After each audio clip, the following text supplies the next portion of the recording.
It only takes a few former South Dakota State teammates to remind one of baseball's most dominant closers that he wasn't always so dominant. It was against Oral Roberts, and he gave up a few runs, and now he's here barely giving up any runs in the major leagues, and we always make the joke as well, he couldn't get Oral Roberts out. How is he getting these guys out? As successful as Blake Treinen is now, it's hard to believe that when he came to Brookings about a decade ago, the big leagues were the furthest thing on his mind. After all, he was on his third school, and it was his last shot to have any chance to play pro baseball after college. 3 years ago, if you were to ask me, I'd say no. I just wanted to play college baseball. I think part of me always knew that that's what I wanted to do. I think God put it on my heart to continue to play ball, and that's why I chased it and pursued it up at South Dakota State.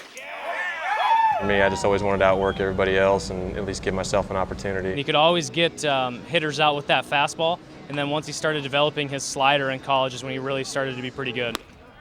That helped Treinen get picked in the 7th round of the 2011 Major League Baseball draft by the Oakland A's.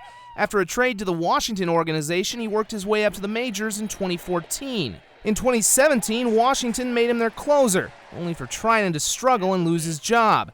He'd be traded back to Oakland midway through the season. Through the failures, you learn to be better. I think failure helps breed success because you have to find ways to get better. And with a second chance, he's become one of the best closers in baseball.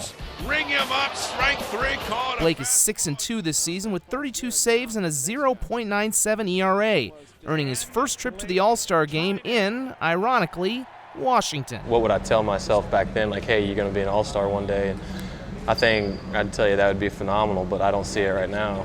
I mean, though the uniform has changed, the same things that made Treinen successful at SDSU. I wouldn't say that I would have ever thought I'd be where I am now. Like I've told many people before, God kind of writes stories that are bigger than what we could ever imagine. Helping him reach new heights in the majors.